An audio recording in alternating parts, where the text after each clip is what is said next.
pleased to welcome you to today's event of the Brexit Institute in Dublin. It's called NGEU Values and the Rule of Law Conditionality Regulation. This is a Jean Monnet Center of Excellence Rebuild event, and it is co-hosted by the post-Brexit law module here at DCU.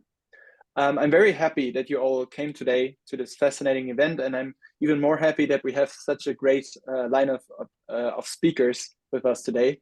So let me quickly introduce the speakers to all of you. We have Daniel Kellerman from Georgetown University. Daniel is a professor of law by Georgetown, and he was previously, he worked as a professor of political science at Rutgers University, and he has published seminal articles on the rule of law crisis in the European Union from a political science and a law perspective. He also published an influential book, Eurolegalism, in 2011, The Transformation of Law and Regulation in the European Union. And I'm extremely happy that we have Daniel Kellerman with us today. Let me also introduce Beatrice Monsiunskaite. She is an assistant professor of law here at Dublin City University. She is one of my colleagues. I'm very happy that we have her with us today. And her research is around also the rule of law in Europe. And she looks not just at, let's say, the most prominent examples of rule of law backsliding, Poland, Hungary, but moreover, she looks also at the Baltic states and assesses the rule of law backsliding in the Baltic states. And I'm extremely happy that we have her with us today. Welcome, Beatrice. Also, I want to welcome Professor John Morin, who is currently a fellow at Princeton University, and he's a professor of law and politics at the Faculty of Law at Groningen University. John, I'm extremely happy that we have you with us today. John is a scholar, but also, I would say, in some sort of an activist. So he has founded a rule of law academy, which I find very fascinating. So thank you, John, for joining us today. Finally, let me introduce to you Daniel Hagedus. Daniel Hagedus is a German Marshall Fund Senior Fellow focusing on Central and Eastern Europe. Daniel has also published widely on rule of law backsliding in the Central Eastern European member states. He was quoted in outlets such as the Financial Times, the New York Times, Euroactiv, EU Observer, and the German newspaper Der Spiegel. So he's a widely cited scholar and also working as a think tanker at the German Marshall Fund. So I'm extremely happy that we have Daniel with us today. The topic of our discussion today is the next generation EU fund and the values that are attached to it, and of course, the rule of law conditionality regulation. Since 2022, we have seen the rise of new instruments in European law and politics. The COVID pandemic has really turned the financial instruments in the European Union on their head because it introduced new instruments. It also amended existing legal instruments in a certain way that they are now used to exercise financial conditionality. And I will just point out that currently Poland and Hungary, the two main countries who have rule of law problems in the European Union, could be subject to 3 different instruments, which are, of course, the rule of law conditionality regulation, which is really the research that I am doing in my profession. And we also have the Next Generation Fund, which is there to boost the economy in the member states after the COVID-19 pandemic. But also we have now the common provisions regulation and the cohesion funds, which are subjected to enabling conditions. And this is currently used to freeze funds for Hungary and Poland. And we want to talk about this today with our stellar panel. And therefore, I would now hand over the word to Professor Daniel Kellerman from Georgetown University to set the scene for a discussion today. Thank you for coming, and you have the floor. All right. Thanks very much, Niels. And just one slight correction, my employer would want me to say probably that my primary affiliation at Georgetown, I'm a professor of public policy. I also have a courtesy appointment in the law school, but my home is in the McCourt School of Public Policy. But anyway, with no need to apologize. But so we want to talk about conditionality and the use of EU funds as a tool to defend EU values and to protect the EU budget and that sort of thing. I guess since I'm going first, I want to say a couple things by way of background, and then maybe bring us up to the state of play and events that will be coming up in the next couple weeks, because there's a council summit coming in mid-December where this will be very much on the agenda. So I guess the first thing I'd say by way of context is that in the decade beginning roughly from 2011 until 2022, so a little over a decade, the EU confronted really for the first time this issue of systematic democratic backsliding by member states. First and most dramatically by Hungary, then a few years later by the peace regime that came into power in Poland, with also some significant backsliding in other member states. And by the way, coincidentally, significant backsliding in some candidate states as well. And so, all told over that decade, this phenomenon is very striking where, according to VDEM, the Varieties of Democracy Institute, the leading ratings body for democracy, the two most rapid democratic backsliders in the world were EU member states, Poland and Hungary. Hungary having crossed the Rubicon into the territory of being no longer a democracy, but an electoral authoritarian regime. And Poland, close, but not quite crossing that Rubicon. And throughout this period of backsliding, a refrain we heard again and again from some EU leaders, some academic apologists for the EU as well, was that, well, yeah, it's unfortunate that the EU, isn't doing more about this, but the problem is essentially that they lack adequate tools. Now, there's a number of different deficiencies that people claimed were there in the toolkit of the EU. And the EU went through a process which Laurent Pech, dean over at your neighbor institution in Dublin, it's called the New Instrument Creation Cycle, where basically instead of taking action with the tools they had, EU leaders again and again kind of set about this process of creating new tools, such as new reporting requirements, new a series of new tools. And now to get to my main point, one of the new tools that they claimed they needed was a new tool for suspending EU funds to states that violated these core rule of law norms. That led to what eventually we know is the rule of law conditionality regulation. Okay, so to put this in context, the first thing I want to say about that is that that regulation was proposed in 2018 by the Commission. We can talk more about the process maybe in the Q&A if you want. It was finally, after being watered down and due to some threats of vetoing the budget, et cetera, by Poland and Hungary, it was watered down. Also, the German presidency helped water it down. But eventually, it was adopted at the end of 2020, and we had this regulation, which we'll get to in a second.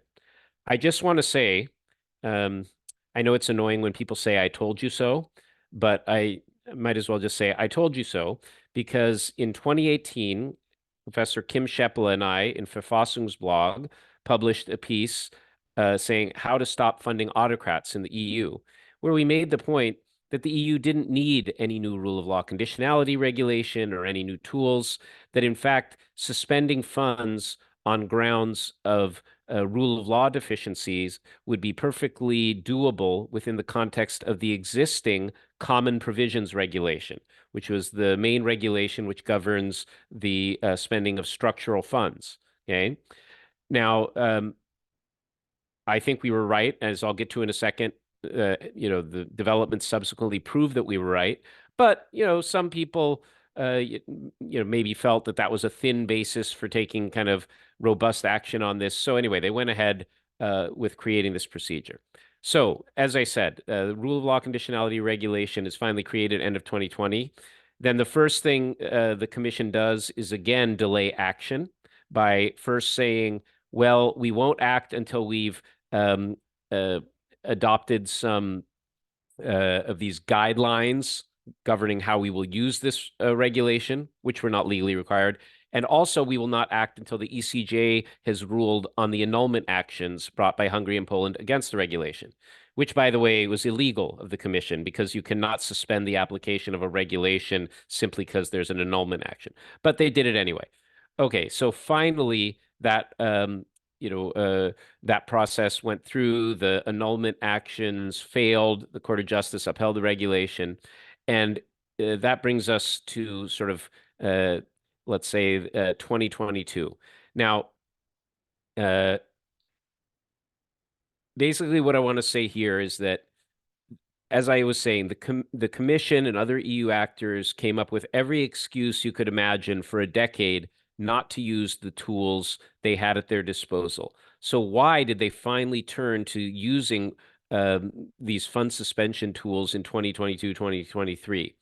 Well, it's a bigger story than I can cover in my 5 minutes, but essentially, I think a series of political developments basically eroded the kind of bases for that appeasement politics in the EU. Okay, I'll just mention them very quickly. We can talk more about it in the Q&A. But what happened in the run-up to the triggering of these mechanisms was that, first of all, Hungary lost its political protection because the Fidesz party was kicked out of the European People's Party. Angela Merkel, the great defender of Viktor Orban in the EU, left office, and you had a new German government come in. Okay, and at the same time, while Hungary was losing its political protection, instead of then becoming a bit more maybe modest in its approach or showing some concessions, the Orban regime, really showed a lot of hubris and pressed ahead with its sort of backsliding agenda, enacting ever more antagonistic policies that really alienated other states in the council, such as the anti-LGBTQ legislation, right? And it showed itself again and again willing to disrupt, EU business, for instance, with blocking the corporate minimum tax, things like that. And then finally, of course, on Ukraine, where it adopted this pro-Russian position. So with all that, basically Hungary pushing further and further, alienating itself, it kind of finally pushed the member states to the point where they were no longer willing to provide this guarantee of protection against action by the Commission. And then at the same time, the Commission had kind of run out of excuses of waiting for new tools to be created because these tools were now all approved legally, et cetera. And so with this in mind, the Commission finally triggered rule of law conditionality against Hungary in April 2022. Okay, they made a recommendation to suspend 7.5 billion euros to Hungary from its cohesion funds, and also called on the Council to suspend another 5.8 billion of Next Gen EU funds. At the time, and do I still have 2 minutes, Niels, or am I running out? Yeah. Okay, I'll be 2 more minutes. Yes, please. Yeah. Now, interestingly, at the time when they were triggering this action against Hungary, they showed a clear preference to not trigger any action against Poland on these grounds because Poland was being so helpful with the relocation of refugees from Ukraine, being a leader, standing up to Russia, et cetera. So when they triggered rule of law conditionality against Hungary, they didn't trigger it against Poland. Okay, and so it looked like they were going to go on different tracks, but then what happens over the next couple months? Okay, let me explain this because it gets a little complicated, and John will get into more of the details here.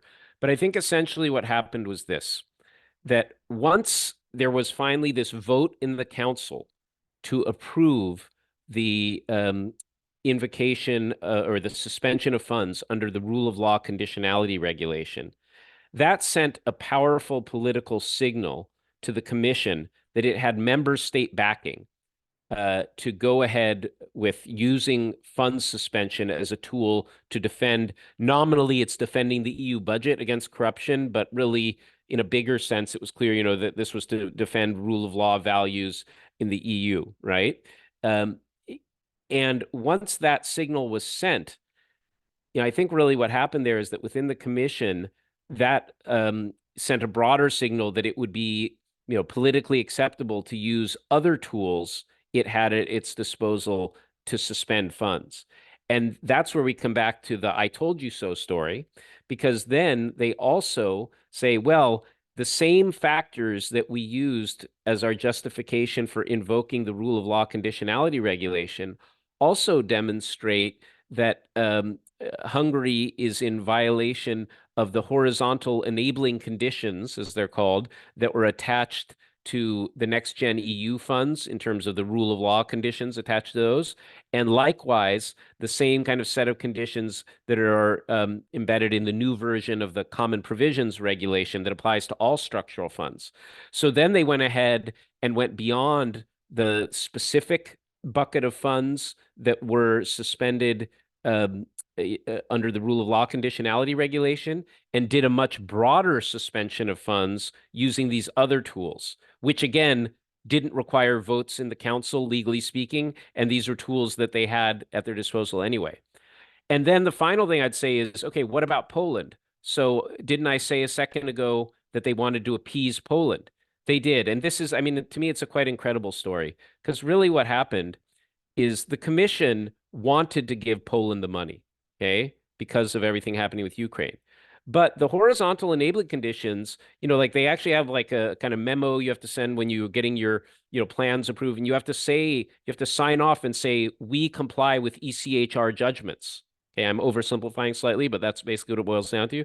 And the Polish government essentially just outright said, well, no, we can't sign on to that. We don't recognize we refuse to comply with these ECHR judgments. We're not recognizing the supremacy of the ECJ rulings, et cetera. And, I think to simplify the dialogue, it was a bit like this. This was in the hands of commission officials. This wasn't at the highest levels in the college or in, von der Leyen's hands. And, these officials are saying, you realize if you won't sign off to this and at least pretend, we cannot give you the money, right? And the peace regime said, yeah, but we ideologically we will not agree to that, right? And so then kind of mutatis mutandis from what they had done to Hungary, they said, well, we kind of also have to do this to Poland, right?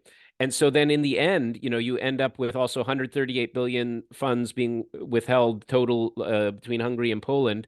And just to finish my story, so the last two quick points, the incredible thing about that is that in the end, 95% roughly of the funds that were suspended to Hungary and Poland, currently were not suspended using the rule of law conditionality regulation.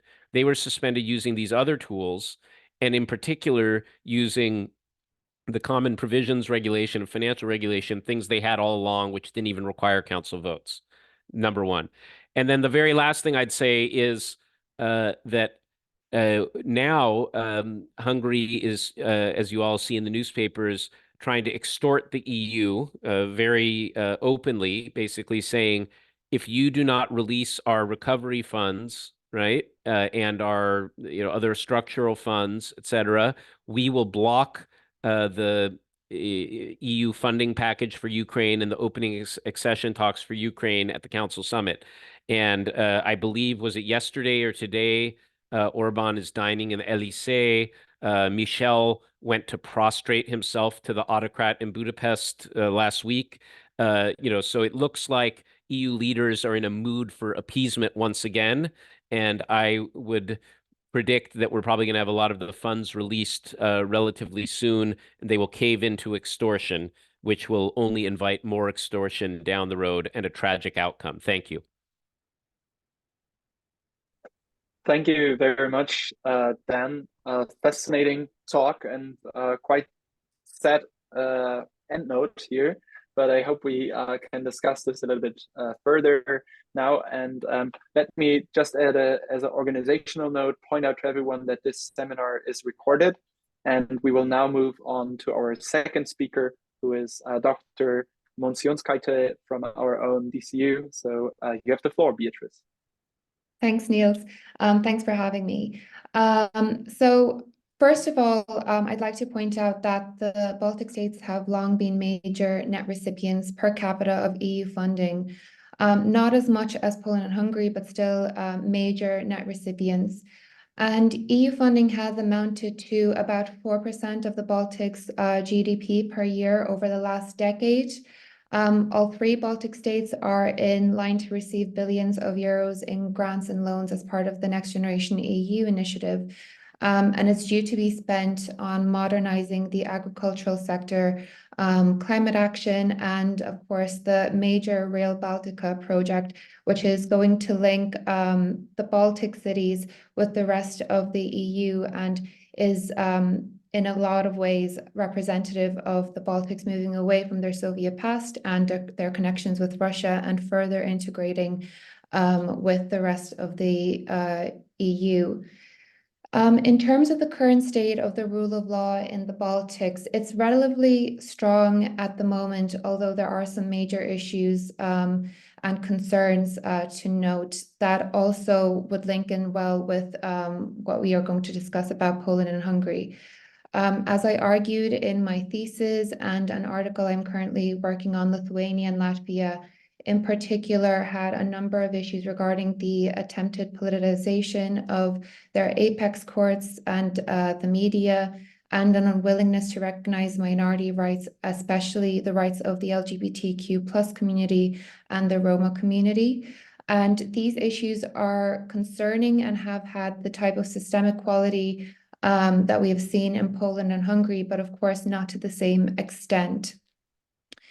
In addition to this, and parallel to these issues, Latvia and Estonia, and to a lesser extent Lithuania, can be considered hollow democracies due to their technocratic democratization process and the prevalence of the ethnic dimension regarding the large Russophone minority that is present in Latvia and Estonia especially. And since the war in Ukraine has started, the cultural division that is happening within those countries around the Russian-speaking community.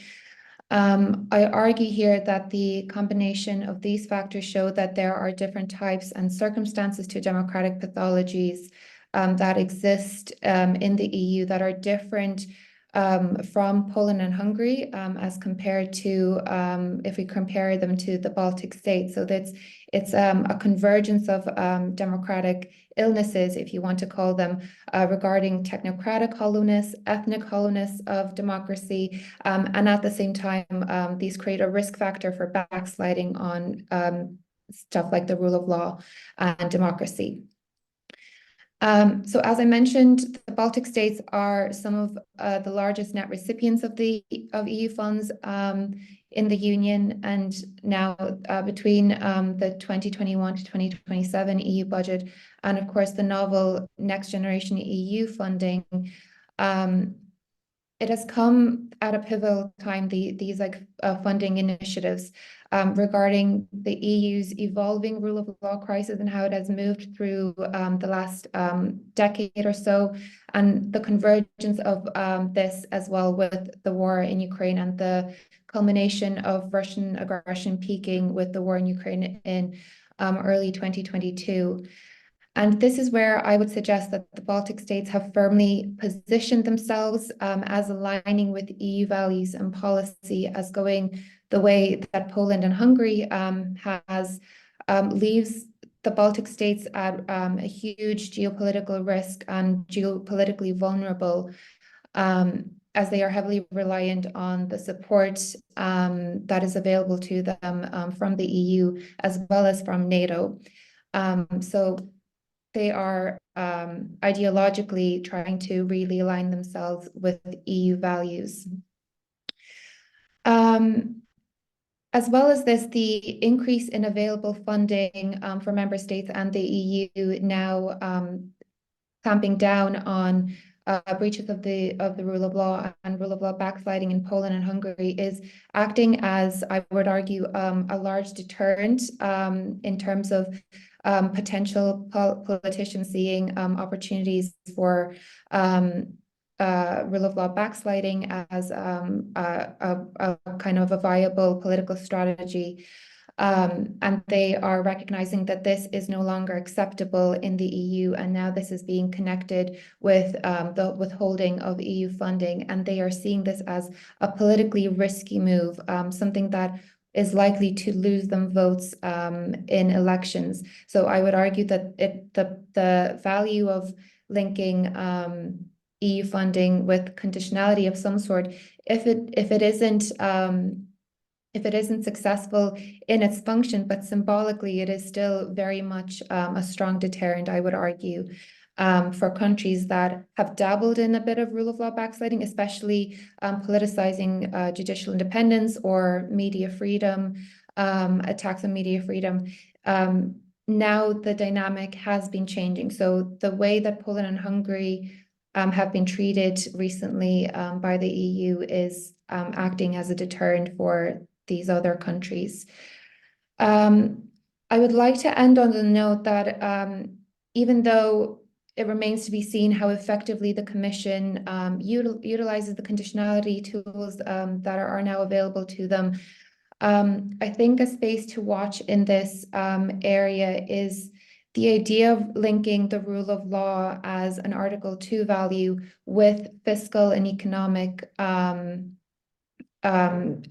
initiatives. So like the conditionality mechanism is technically designed to protect the EU budget, but it is actually being used in a way that protects the rule of law. And the only risk here that I would see, probably amongst many others, it's that we are kind of inadvertently creating a hierarchy of what Article 2 values are seen as important. So the rule of law is now at the top of that hierarchy because countries are going to see that it is politically risky to offend judicial independence because what is happening in Poland and Hungary regarding EU funding being withheld for those reasons. But then this might be seen as good, but then on the flip side, Article 2 values such as minority rights and human rights are at risk of falling down to the bottom of that hierarchy and at risk of being further disregarded in the Baltic states and further neglected really in the general Central Eastern European area. So that would be something I think we should watch out for in the future. Thank you. Thank you very much, Beatrice. Very interesting and fascinating comments, and I'm happy to discuss them later on in our open discussion. I would for now hand over to John Morin, who's with us from Princeton. And thank you for coming, John. We're very excited for your intervention. Thank you. Thank you so much, Niels. And first of all, my apologies for the complex login. I'm sitting at the moment in Washington, where our rule of law team that you mentioned are looking at their new project, and we're visiting the International Foundation for Electoral Systems. So it took a while for me to get everything right. And it's nice to see you again. And Beatrice, last time we met was also in the US, if I remember well, at NYU. So my pitch is going to be really a sort of a footnote to Dan. I mean, I'm used to that role, of course. We often work together. But I want to maybe make it a little bit more analytical, what he says, by making 2 points.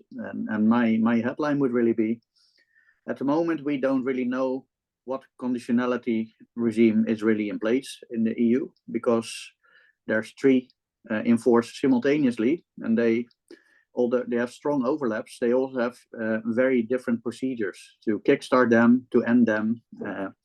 And what is also very important, but not yet stressed, even if they touch on the same subject matter, for example, judicial independence, they come to judicial independence in different ways, from different routes. And that raises a number of different issues that I want to just briefly highlight. But the second, apart from the headline, the second point I want to make is that what they all have in common is that that they sort of exclude or sideline the EU institution that is actually most in favor of using strongly conditionality regimes, and that's the European Parliament. So I think it's very important for the European Parliament, and that would be my punchline, to make this a very strong point of attention when in January, the European Commission will send an evaluation report of the conditionality regulation, which it has to do under the regulation. So let me just elaborate a little bit on these thoughts. Dan already described the three regimes that are in place, so I'm not going to repeat that, but it's important to realize that each of them are triggered through different ways. So if we start with the conditionality regime, which is an ex ante blocking, which is different from the other two because these are more ex post. It's the commission that takes an initiative, the council to agree on whether or not to really block and by how much. It's also a commission that makes a proposal to unblock, and the council can then make a decision to follow that. The European Parliament is only informed about all of these things. It does not have a substantive role to play. And its only real role in this whole procedure was when it actually initiated legislation in the first place as a co-legislator. When you look at everything that has to do with recovery and resilience facilities, I mean, these were linked to the country-specific recommendations, which is where the Commission takes the initiative to make such recommendations. The Council greenlights them. The Commission at the time also proposed to integrate this kind of logic, which is very much the legal basis is integration, macroeconomic integration. That's the legal angle here. The Commission proposed to integrate this also in the recovery and resilience logic, and the Council agree with that.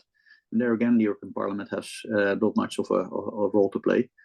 And I think what's also important to stress, also as a footnote to them, this was really a sort of a coincidental rule of law conditionality, because at the time when this was agreed, nobody, not even in Poland and Hungary, had any idea that this could have rule of law consequences, because it's simply different people in different ministries who deal with macroeconomic policy. It's typically not the Ministry of Justice people.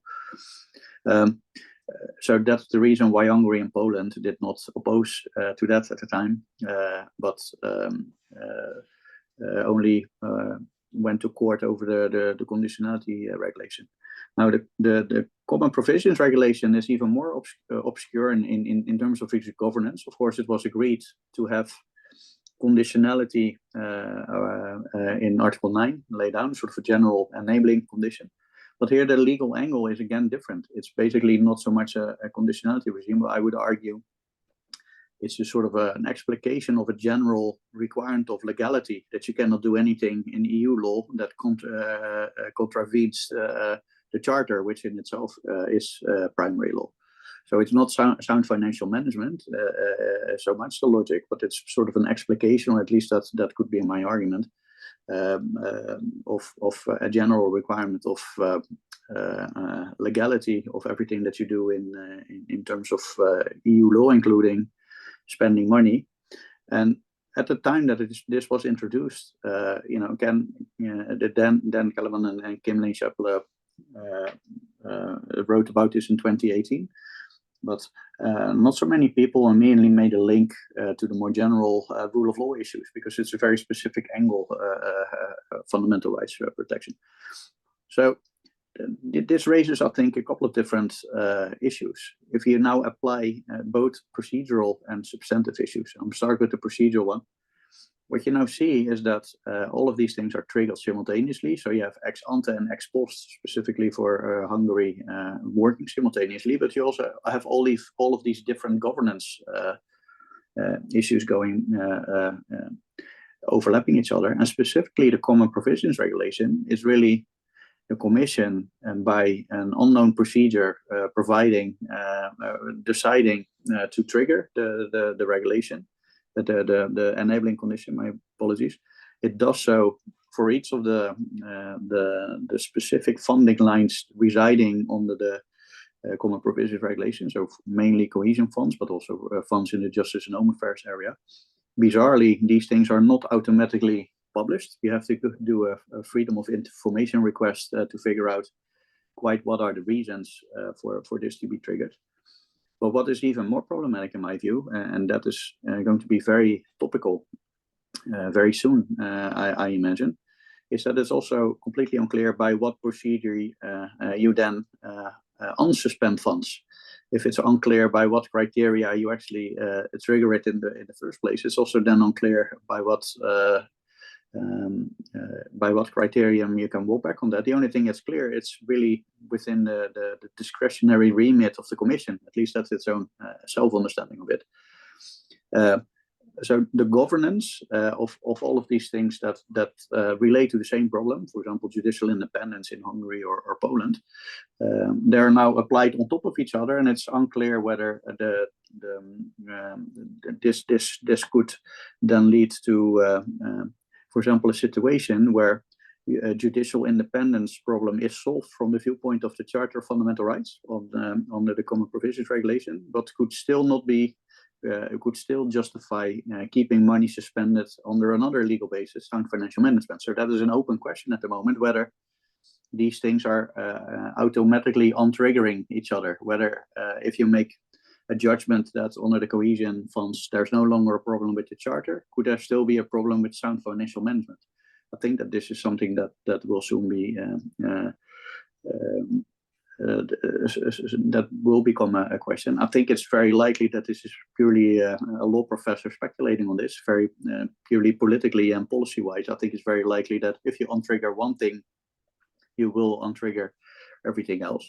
And this is then, and that will be my last point, Niels, also precisely the reason why these overlapping procedures, this sort of spaghetti ball of kind of procedures at the moment, is so important, because it seems that the main money is now being spent in a way where the Commission, not the political institutions that were actually the co-legislators, but the Commission, in its role of discretionary executive, has most power.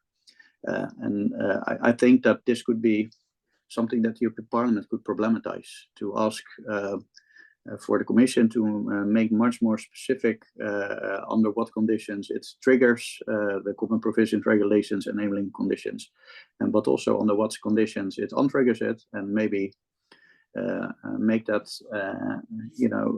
also a little bit easier to control for it, because then Kim Chaplin and I were quite closely involved in advising the European Parliament on rule of law conditionality regimes. I can assure you that even the people that were very close to us on this at the political level were surprised that the Commission suspended so much money under the Common Provisions Regulation. So they were completely outside of the loop. I think that that's problematic in terms of procedure here. So this is where I wanted to stop, make a plea for giving the European Parliament the much larger role here, and also pointing out that the European Parliament can actually discuss this kind of things with the European Commission in the context of the the coming evaluation of the rule of law conditionality regulation. Thank you very much. Thank you very much, John. And I think this was much more of a footnote. It was very substantive, the comments you gave. So very great.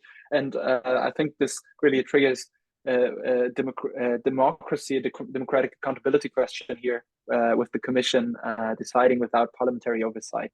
But I'm now happy to hand over to Daniel Hagedus, who is, in a way, the only think tanker here on the panel. So I'm happy that we also have outside our very strict academic bubble, somebody who joins us in this discussion. And I'm curious to hear from him about the situation also on the ground in the Visegrad member states, specifically Hungary and Poland. And I think you published a piece about the Hungarian sovereignty protection bill, and I would be curious to hear more about that. So you have the floor, Daniel.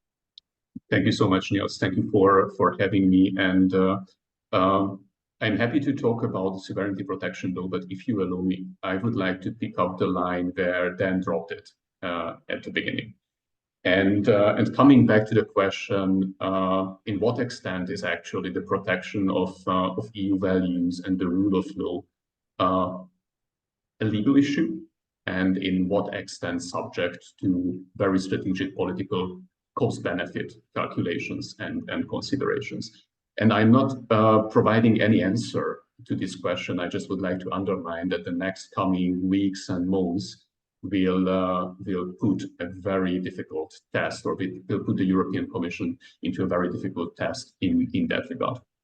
If you allow me, I just would like to offer a state of play in that regard. First, today the Hungarian government submitted the last pieces of requested information by the European Commission about the implementation of the legislative package, which was adopted in May, and related to those 4 rule of law milestones, which are practically the fundament or the basis of the horizontal enabling condition, which allowed the suspension practically of the totality of the 22 billion cohesion funding for Hungary. It means that from today, the European Commission has 9 days to come to a final conclusion about whether Hungary is complying with that 4 milestones or not. Consequently, within 9 days, we can expect the release of 10 billion euros, not as an immediate payment, but as part of the multi-annual financial framework for Hungary. Within these 9 days, next Thursday, Friday, we will have the European Council meeting, which will decide about the strategic question whether the European Union starts accession negotiations with Ukraine, what Hungary is blocking. And Prime Minister Orban even requested Charles Michel not to put the issue on the EUCO agenda. And 2 further questions. One is the Hungarian blockade of the 15 billion financial aid to Ukraine, which can practically avoid that Ukraine is reaching the fiscal cliff or the budget cliff next March. And the smaller part of Hungarian Ukraine-related blockade, 500 million payment from the European Defense Facility. And as a third part of this very strange triangle, we also have the sovereignty protection law. So how can we triangulate these 3 items? Rule of law conditionality, the rule of law question, and foreign policy appear to be very distant areas, but autocrats or autocratizing regimes have a very comprehensive political understanding how they can protect and extend their powers. And what we see here is partially what Dan already described, a sort of extortion or blackmailing game.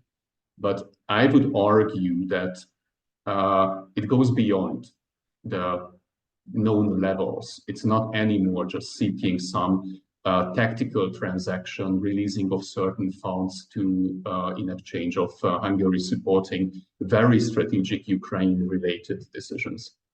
It's practically applying the same logic from the part of the Hungarian government to the European Union, what the European Commission used with the conditionality regulation and the horizontal enabling criteria, practically shaping the perception of cost-benefit calculations. So the Hungarian government is practically demonstrating the level of damage it can cause to the European Union in case of a continuous confrontation between the member states and the EU institutions. And it obviously will shape the cost-benefit calculation of other European head of states and governments as well, because obviously we are talking about very important issues like rule of law and democracy within the European Union, but also about the obvious strategic interest of the European Union not to leave Ukraine to collapse and simply watch it. So it's like a very strange confrontation of values, and it will be interesting to see how the European Commission and how European head of states and governments solve this puzzle. How does the sovereignty protection bill come into this picture? Obviously, under any circumstances, this would be a huge topic of scandal, I would argue, very similar to the 2017 Hungarian NGEU law or later to the 2019 Stop Soros legislation.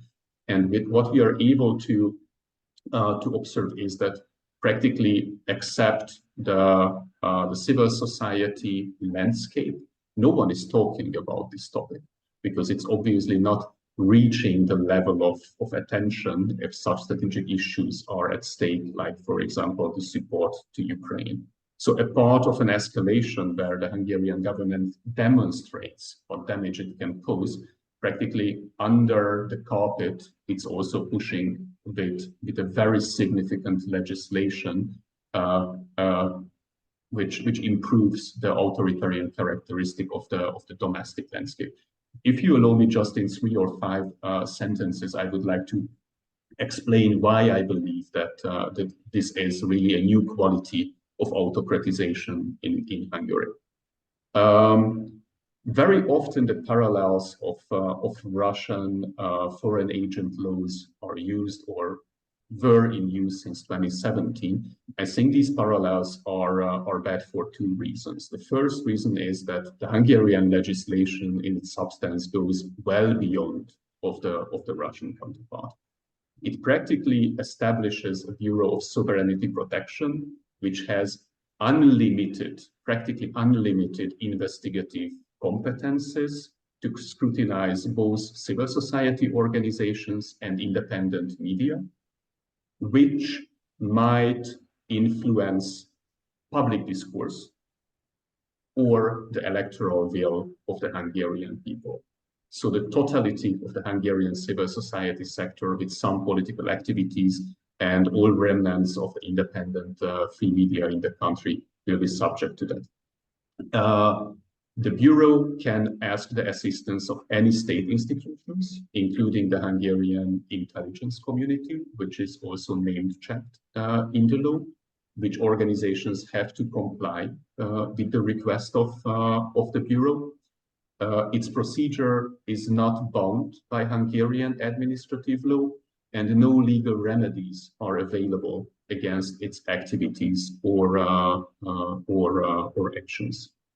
Obviously, it's a very, very strong intimidation tool with a very significant chilling effect on Hungarian civil society.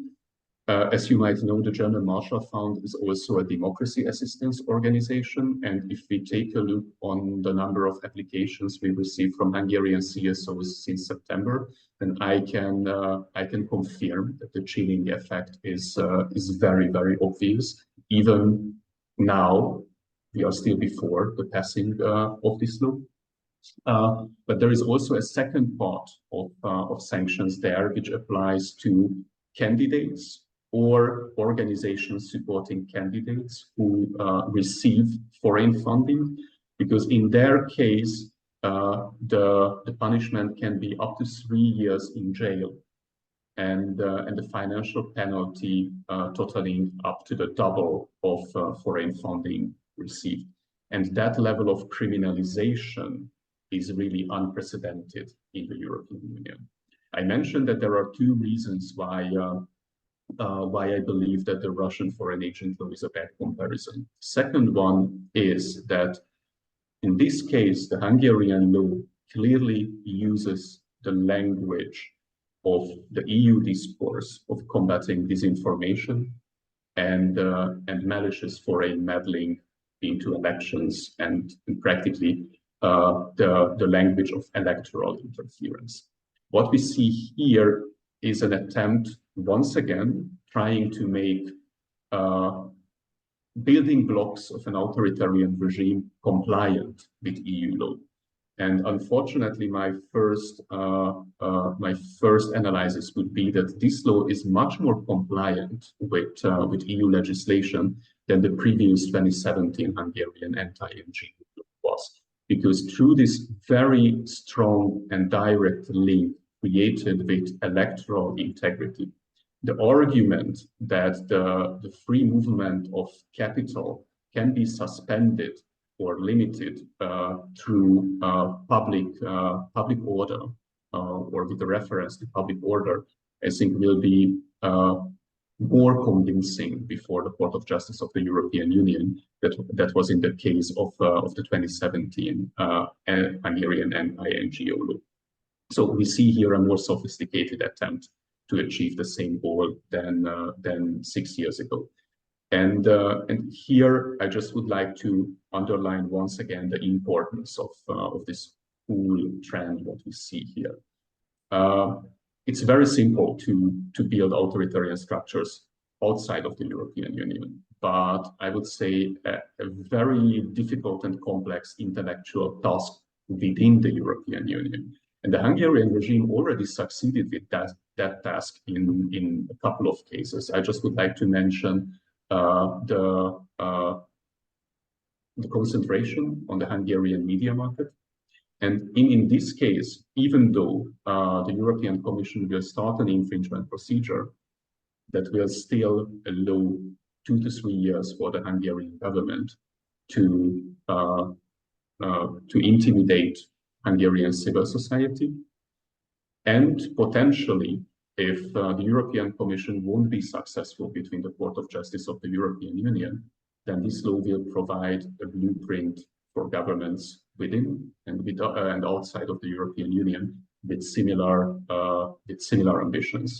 I am absolutely certain that in Bratislava, in Belgrade, in Tbilisi, the story of this law will be very, very closely scrutinized.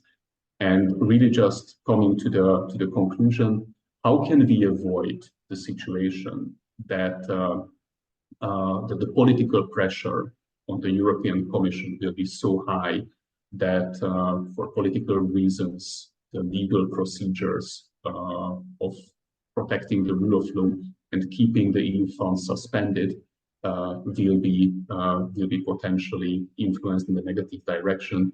The only solution is political. The only solution would be simply suspending the voting rights of the Hungarian government in the Council of the European Union, because that would deprive Prime Minister Orban from the toolkit to blackmail his European colleagues into abandoning European values. Obviously, the first reaction is always that it's impossible. My reply would be that it's definitely impossible as long as we are not able to see any political initiatives pointing in that direction. And with the new Polish government, for example, if a Central European, Western European, a Polish-German tandem would push into that direction, even if the unanimity is not necessarily reachable, I am more or less certain that they could come close to it in the EU Council. And if they can come close to the unanimity in the EU Council, potentially just Slovakia or Italy are outstanding countries and governments which should be really, really hardly convinced, that could also influence the further cost-benefit calculations of Prime Minister Orban, how long he really will be able to escalate without far-reaching consequences for his position within the European Union. And full stop from my end. And thank you for the opportunity. Thank you very much, Daniel. I think this was also extremely fascinating, especially bringing in a new perspective from a practitioner who is working also on the ground and with organizations who are on the ground in Hungary, and specifically how they suffer under the rule of law crackdown of the government. So I want to now open the floor to all our guests and participants here in the room, and I want to tell everyone that you can raise your hand and then ask a question to the participants, or you can just come up. And I see already that Daniel Dan Kellerman wants to make a remark, so I will hand over to him.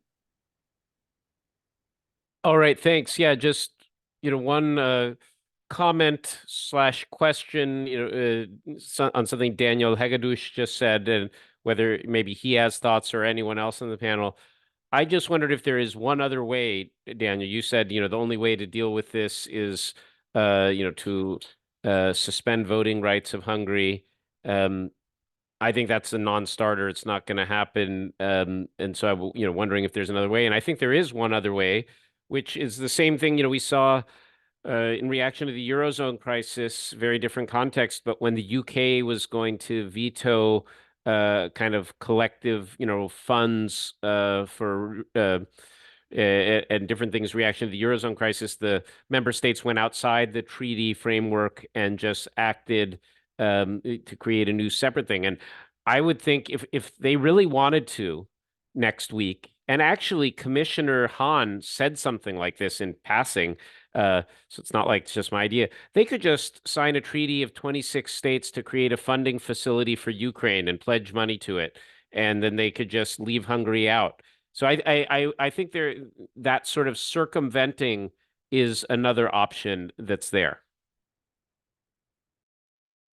Yes, if I may react quickly. You are partially right, I think. Obviously, opportunities outside of the EU treaty framework are not providing any answer to the challenge to the EU accession of Ukraine. If we are talking about providing financial support to Ukraine, that obviously this intergovernmental solution exists. However, I see a couple of bottlenecks there. First, the EU long struggled to put EU mechanisms and institutions in place for the support of Ukraine. And practically with that intergovernmental approach, it would declare them practically useless and dispose them. Second, I struggle to see how long, from a financial perspective, that would be really a sustainable solution. If we consider that practically the revamp of the EU financial framework and further joint loan taking would allow the financing of the 50 billion Ukraine aid. And against that background, yes, I think you are right. If the question is whether we can avoid Ukraine reaching a budget cliff, then there are intergovernmental options. But if the question is whether these intergovernmental options can provide us long-term sustainable solutions to circumvent Hungarian vetoes, then I think my answer would be rather no. And in this regard, I know that it's not an academic reply, but in politics, never say never. I don't see any opportunity why EU member state shouldn't really start considering Article 7 as an unavoidable option if they would like to keep the functionality of the European Union. Thanks.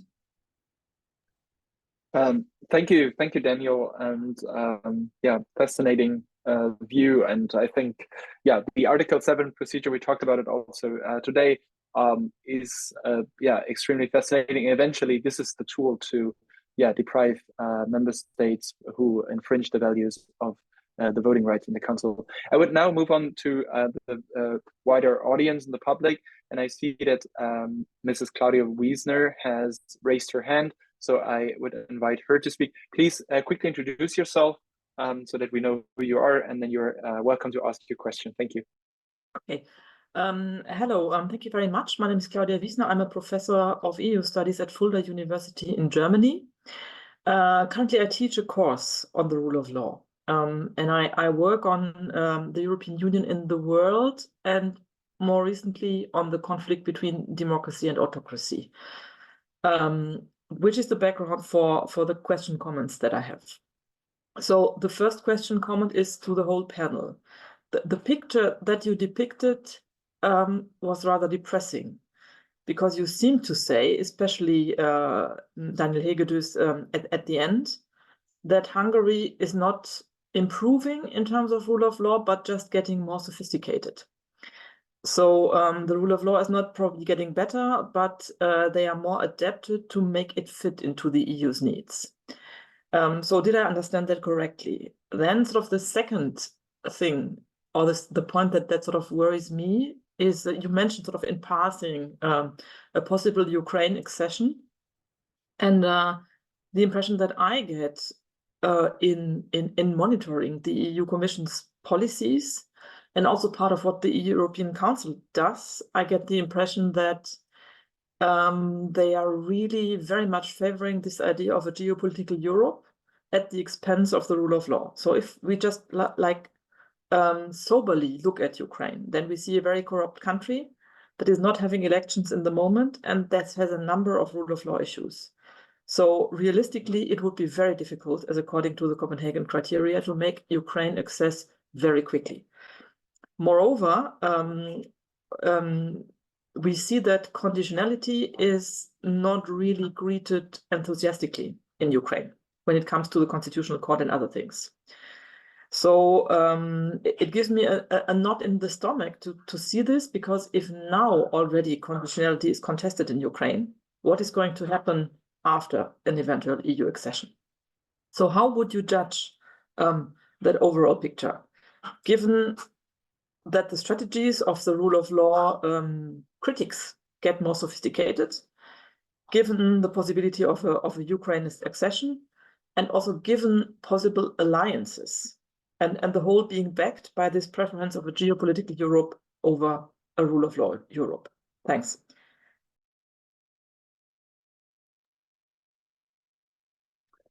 Thank you, Claudia. Is there anyone who wants to answer this question? I think one was specifically to Daniel Hagedus, and maybe some other on the panel want to chime in on that. John? Yeah, thanks a lot, Claudia, for these comments. I don't think that I'm often accused of being on depressing panels and being one of the depressing speakers. I think that we have to look at it in context here. I mean, until a year and a half ago, indeed, we were always arguing for stuff to be applied. And now we got 3 in 1. We get 110 billion blocked to Poland and 30 to Hungary. So that's not nothing. I think that my comment really was, we have moved dramatically in the right direction, but this causes new problems because the government is unclear, because the substance is now unclear. I would also push back a little bit against Daniel Hagedus that the Orban government has become smarter. I think it's very clear that if Daniel and me would sit for one afternoon, we could write a draft infringement case of 10 counts. So it's not really that it's complex to see what are the problems here in terms of EU law. It's not smarter than it was previously done. I think the problem is really that the Commission simply does not prioritize using infringements. A part of the reason is, and that's perhaps a new argument that I want to bring to the discussion, why would you still need infringements if you can also just close the financial tap? That is, I think, a new issue that is also something that has come forward to the table. With regard to your second question, Claudia, indeed, Ukraine, if you look at the kind of issues that they have in terms of rule of law, they are much lower on every independent international ranking than Hungary and Poland. And whether they like, if they want to become a member of the European Union, and I'm very strongly in favor of that as a matter of geopolitics, I think that it's important to soon get rid of the notion in Kiev that this can be done without conditionality, because if you want to be the largest receiver of EU funds, the rule of law conditionality regime and all the requirements of sound financial management will simply also have to be applied to you. So you cannot have it both ways. You cannot be a member of the club but still continue as it was. If you want to be a member of the club, you need to apply the same standards that apply to all member states and that are now actually being enforced against Hungary and Poland.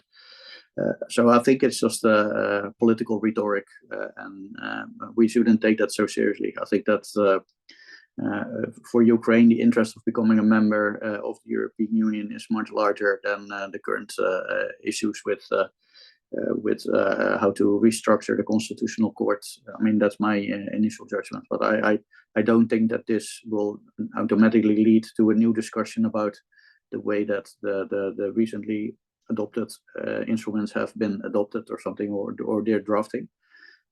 I think that specifically Ukraine will be assessed on the fact that that will be the largest receiver. So it will also perhaps be more strictly scrutinized rather than less strictly. That would be my initial assessment there. Thank you, John.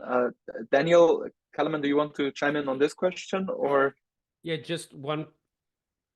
Sorry, just one quick comment on that. I see Ian has his hand up, so get it over to him. But I just on the issue of Ukraine, I wanted to bring up, just raise one irony for everyone to reflect on, I think, which is that anyone who thinks, and they may sincerely believe that the EU needs to cave in to the extortion from Orban in order to get, accession talks going with Ukraine, to help Ukraine financially, all that. The irony in that is that caving into him precisely would doom any prospect long term of Ukrainian accession, because because of all the issues that John was just discussing, that Claudia brought up, if the EU cannot show that it's going to not hand out money to regimes that systematically violate its core values, that's going to make, net contributor countries think we're not going to let anyone else in who's got, sketchy credentials on these issues. So it would be damning Ukraine's future. Thank you, Dan. Are there maybe, Ian, I see your hand, but maybe if there are other comments on the Ukraine question, I would just prefer them for now, and then we move to Ian. So do you want to further comment on the Claudia's question, Beatrice or Daniel? Yeah, so I mean, there's always like a risk of being very pessimistic when talking about the rule of law issues in the EU, but you can focus on the bad and the negative, but you can also focus on the good and what we've learned. So I think one perspective that I would say, like recently Poland and PAS did not get a majority in the most recent election, and this is showing that that support for this regime is waning, because I think that's a direct consequence of the Polish electorate realizing that they are really not being favored here by the EU and also the global community with what direction they were going in, and this is showing a clear decision of changing what is happening in Poland, and that's of course going to take years, maybe decades, to reverse all of the bad regime developments that have happened in when PAS was in power. But I think that's still something that's hopeful and something for us to hold on to. And also in regards to Ukraine, we have learned a lot about the Copenhagen criteria and what has worked and what has not worked since the 2004 Big Bang enlargement and all the rule of law issues that have occurred due to, I would argue, very incompetent and lax provisions for accession into the EU. So we've learned a lot, and in addition to that, the CVM, the confirmation verification mechanism for Romania and Bulgaria, has also showed us that post-accession conditions and monitoring doesn't work. So therefore, for any country that accedes to the EU from now on, really strict conditions need to be met prior to accession. And that's something we did not know 15 years ago, I think, and something to keep in mind. So that they're the positives that I'd like to highlight. Thank you very much, Beatrice. I would now hand over to Daniel Hegedus, maybe to close this part of the discussion. Thank you so much, and thank you for the question. I would argue that we don't necessarily have to see the concept of a geopolitical Europe and the rule of law Europe as conflicting. You can see also them in a complementary way. So first, when we are talking about Ukraine, we can open accession talks for geopolitical reasons. Obviously, no candidate country will ever join the European Union for geopolitical reasons without fulfilling the Copenhagen criteria and all of the necessary conditionality measures. Here, I also would like to underline that it's not only conditionality, it's also the ability of the European Union to grow. There won't be enlargement without EU reform. And I just would like to underline that we are talking about a time span of 10 to 15 years. So I definitely definitely would caution against using the rule of law argument now in any way to argue that potentially just to opening the accession negotiations are premature, because it's not about membership of the Ukraine. We are decades from a membership of Ukraine, and exactly the accession talks will allow to push for that change, domestic change within Ukraine, which is required to the fulfillment of the rule of law conditionality. Second, if we are talking about a geopolitical Europe, I think it would also be more important to ensure compliance with common foreign and security policy among candidate countries. And in that regard, Ukraine is providing well. Other candidate countries who were very much favored over the past couple of years without any real rule of law or democracy performance, like Serbia, they performed much worse. And countries recently gaining the candidate status, like Georgia, also performed very, very badly. And I just would like to underline lastly, and I finish here, that Hungary is not only a rule of law challenger, Hungary is also a geopolitical challenger. So a further argument why these issues should be seen in certain cases as complementary. Thank you. Thank you, Daniel Hegedus. And we would now move on to the next question by Ian Cooper. Ian, if you could quickly introduce yourself, and then you have the floor. Hi, I'm Ian Cooper. I'm a researcher at the Brexit Institute. I guess my question is for Dan Kellerman, but others can chime in as well. I guess shouldn't we put a more positive spin on these developments? The fact is that the funds actually have been suspended for the first time, and that's pretty much a good thing. And I would say more broadly, looking at the rule of law conditionality regime, if you will, the way it's written is that its main purpose is to protect the EU budget rather than to protect the rule of law. Now that can seem to some maybe perhaps morally kind of objectionable or trivial.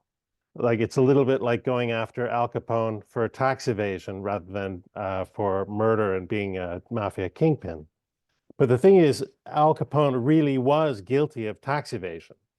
And so going after Viktor Orban as a threat to the EU budget, well, he really is a threat to the EU budget, besides the fact that he is also kind of a threat to the rule of law.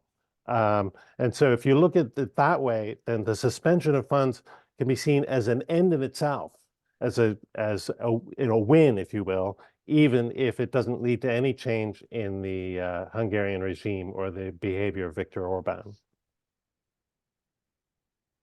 Yeah, should I go? I can go ahead and answer, Niels. Yeah, let me be clear, Ian. I completely agree, and I agree with the, I've thought of that, that metaphor myself, the Al Capone thing, and I've thought for a long time it's fine to, just get Orban or get at his regimes on, specific things they do that, violate EU law, or in this case, threaten the EU budget. It's a good way to approach it. So let me be clear. I absolutely think it was a very positive development that funds were suspended to Hungary and Poland. And I will be the first to admit I was surprised. And John was saying too, I think he and many of us who were following this were surprised by the scale of suspensions, and the fact that it even went beyond what they did under the rule of law conditionality regulation, involved these suspensions under the other two funding schemes. So that's all good. Definitely. My worry, though, Ian, and let's put it this way: if they maintain the suspension through December and into next year, then I'll be very positive and optimistic, right, about this. My worry is that they're about to cave in. We don't know yet, but there are many signals, rumors, different things we're hearing that at this council summit, they're going to cave into the extortion and release a bunch of Hungary's funds, claim that the reforms, quote unquote. I don't like that word reform because that implies the changes, let's call it, that he's made to the judiciary are adequate in order to release some tranche of the funds, even though like a group of Hungarian NGOs just released a kind of very damning study saying all these reforms are nonsense. It definitely hasn't complied with the milestones, et cetera, et cetera. So my fear is that if they cave in, that's going to send this very dangerous signal. And it's like what Beatrice was saying before, that the fact that they've suspended funds sends a dissuasive signal. So that's good. But if they now release the funds without significant reforms, then I think all this apparatus of conditionality will basically be gutted, because now the strong signal is going to be, hey, don't worry about it. If they ever suspend your funds, just extort them by blocking the EU on the budget or foreign policy, and then you'll get your money, right? Thank you, Dan. Federico, I saw that you raised your hand. Do you have a question? If there is time, I'm happy to ask a quick question, Niels. Let me thank, first of all the panelists for great presentation, for the discussion. But I wanted to pick up on something that Beatrice said that I was keen on asking the panel to comment on, because I'd been thinking about this. And this has to do with the change in government in Poland and the impact that actually the suspension of funding had in the outcome of the election, at least from the reporting I saw and from what the media wrote. Tusk was heavily helped by concerns and fears in large swath of the Polish electorate that embracing this confrontational stance against the European Union was damaging the Polish economy. And so my question basically is, when the rule of law conditionality regulation and when more generally spending conditionality was developed, there was a discussion at academic level whether that was going to be a helpful tool, because a number of people were of the view that, in fact, conditionality could actually help the regime, because it could easily create a scapegoating for dictators or would-be dictators who say, you see, these foreign authorities, they're not giving us the money, they hate us, etc., etc. Whereas, in fact, at least in the Polish case, things went exactly as supporters of the conditionality had hoped it would go, so that it would provide arguments at the grassroots level for a pushback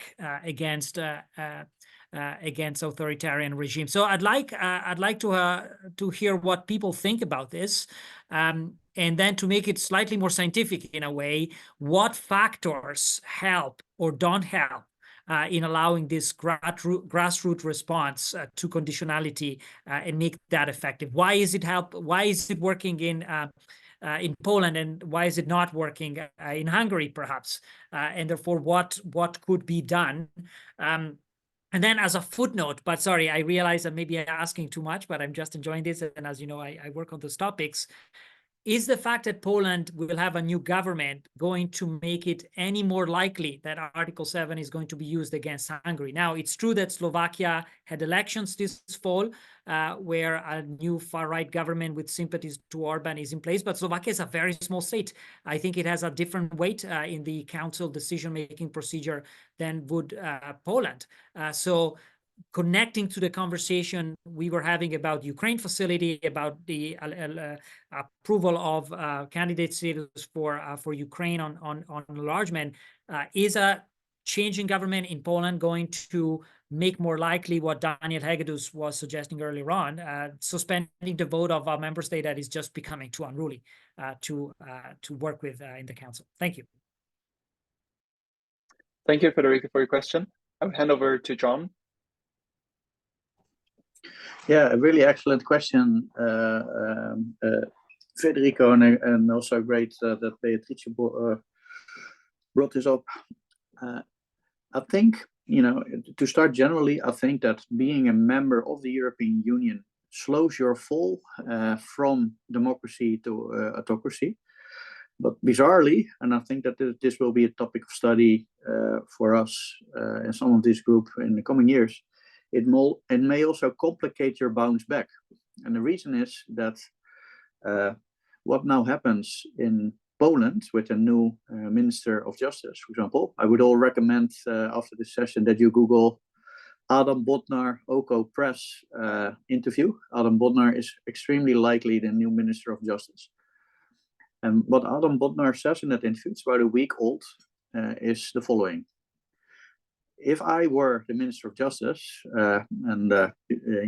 this is very likely to happen, what I would hope, he says, is that I don't only need new laws to convince the Commission of remedying our situation with regard, for example, to judicial independence, because I don't have control over the president of Poland for the next 2 years. So what I propose and hope, he says, is that it would already be sufficient to only have legislative proposals that, for example, are greenlit by another independent agency like the Venice Commission, because otherwise the fear is, and this is the reason why it may also slow your bounce back,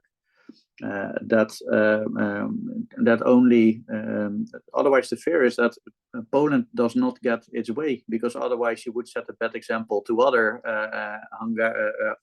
member states that are in the same situation like Hungary, because of course if Tusk now says, although I don't control Duda, I really intend to solve judicial independence, and just believe me on my beautiful eyes. Of course, Orban will be the first one to be on the phone.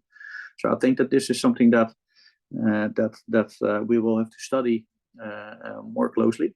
But yeah, I think that the judge is still out, the jury is still out, Federico, on whether the rule of law concerns played such a big role in the Polish elections.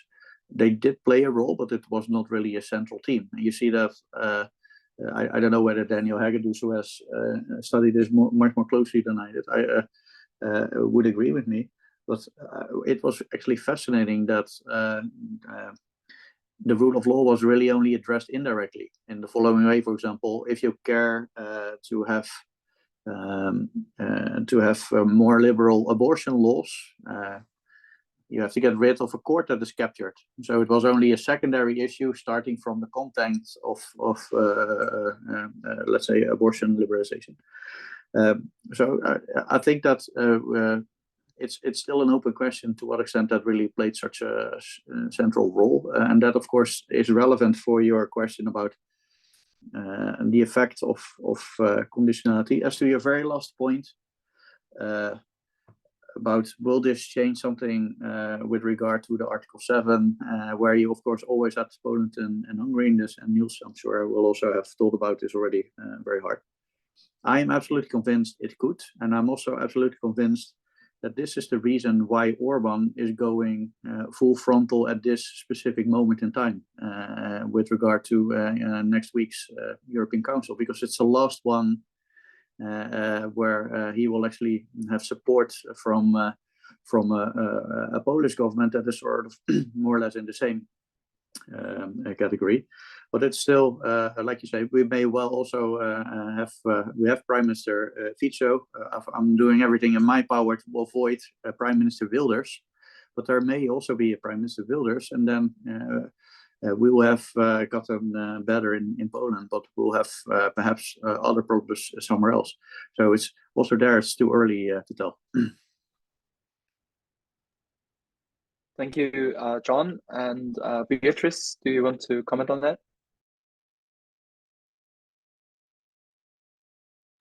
I do have a quick follow-up to what Federico asked regarding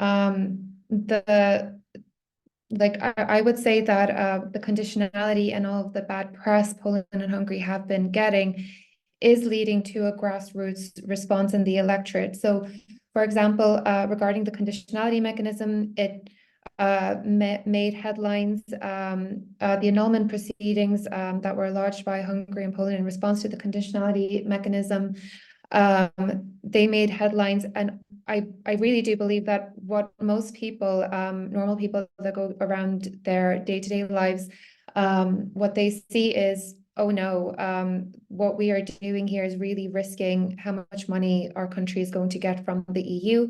And like, sadly, that's, I think, one of the main reasons, the main associations people have with the EU as a source of monetary benefit or security.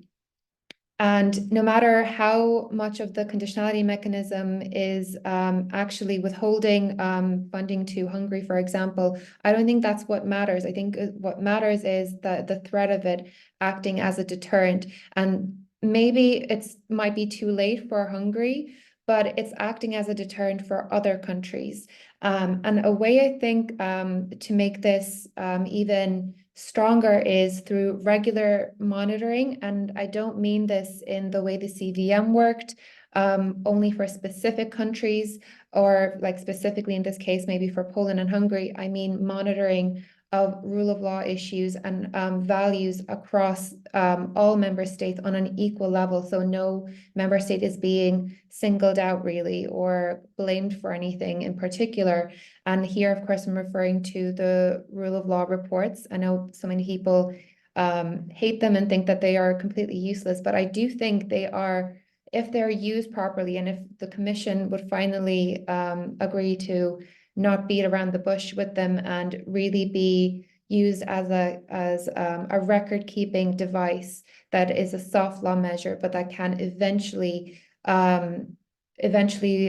be used as evidence against a member state if rule of law issues or Article 2 values at some stage get to be a severe issue in a member state. I think that's really useful, because it's putting member states on notice, all member states, that we are looking at you, we are watching out, we are keeping a record of what you are doing. Nothing is flying under the radar. That's my point of view anyway. Thank you very much. I would now hand over to Daniel Hegedus. Thank you so much. Thank you, Federico, for the question. I absolutely agree with John that also in my eyes, the rule of law was not necessarily the most crucial issue which decided the Polish elections.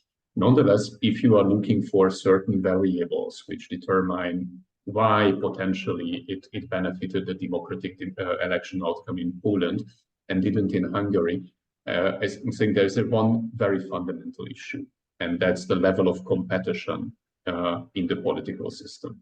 And although we really frequently compare Poland and Hungary to each other when it comes to rule of law, I think when it comes to the level of democratic competition, they are still not in the same league, and we're not in the same league. Just simply regarding questions of media pluralism, how the opposition was able to spin their own narrative on that issues and disseminate their own message in the population. The Hungarian regime is far more closed than the Polish was. And it also does matter, because if one takes a close look, for example, on the Hungarian government narrative on the suspended funds, then practically the message since last December is the same. We are always 2 weeks distance from the release of the fund and forging the ultimate deal with the European Commission. And it shows that the Hungarian government practically is able to convince, in a way, the electorate that they are controlling the process and the money sooner or later will come, and it's not their ultimate failure that these resources are not available for the Hungarian economy. And regarding Article 7, I would caution with the argument that Slovakia is small and not so important. I don't see a big difference in the weight of a country with 5.5 million and 9.5 million. And we saw over the last decade how a country with slightly less than 10 million inhabitants practically paralyzed the European Union.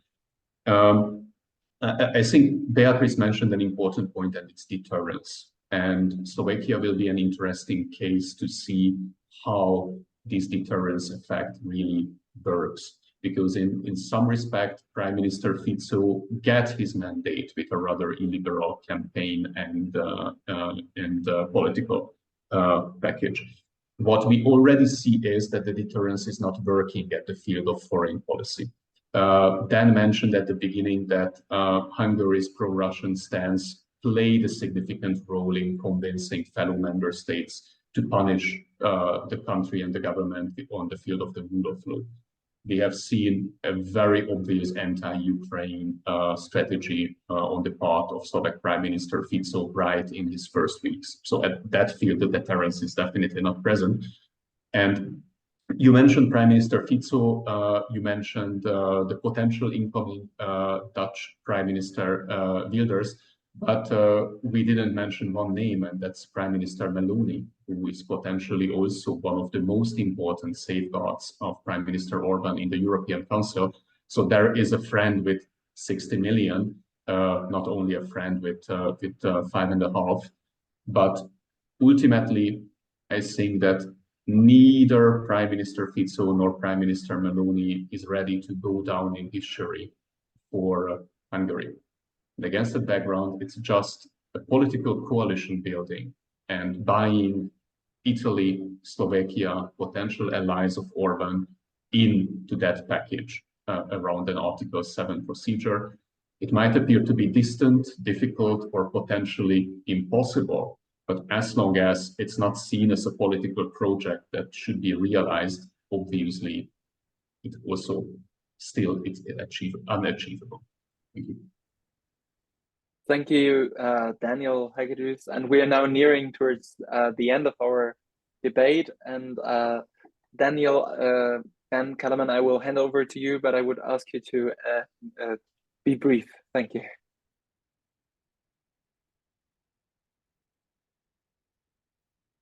Sorry. Yeah, I'll be very brief. Just on these 2 points. I'll go in reverse order. On Article 7, I'll just put my view very clearly. Article 7 will never be used to suspend voting rights of any electoral authoritarian regime of the sort like we see in Hungary. Never. It'll, for all the reasons we've heard, it'll only ever be used if a state has like a military coup, becomes, full dictatorship, and are like locking up, shooting opposition people, things like that. Otherwise, forget it. It's a dead letter, and it's, we should focus on other tools. And then second thing, yeah, on this backlash issue, which Beatrice and others were talking about, I think we need definitely more research on that. And it's debatable how big of a role played, like in the Polish election. But we can say one thing for sure. I have never seen a scrap of any evidence for the thesis that, if we suspend funds, it will encourage a backlash against the EU and help these regimes, right? So there's no evidence for that. We don't know how much the opposite is true yet, but definitely people worried about that, but there's zero empirical evidence for it. On this note, we are unfortunately over time. I think it's a fascinating debate. I could go on for another hour discussing with you about this topic, and I would like to thank you all for making the time, for coming here into the Zoom room. We had over 50 participants, so I think this is a great number. The Brexit Institute is extremely happy that you all came here today, and we will continue to watch the situation, because it's an ongoing issue in the European Union and in European Union law and political science studies. So, and I hope we will see each other soon again to further continue this discussion. And please follow Daniel Kellerman, Beatrice Munizionskaite, Daniel Hegedus, and John Morin. Follow their research, because they publish fascinating papers on those topics. And thank you all very much. And I wish you a nice evening, afternoon, wherever you are. Enjoy your day. Bye-bye. Thank you very much, Niels. Thank you. Thank Bye. you. Thank you. Thanks.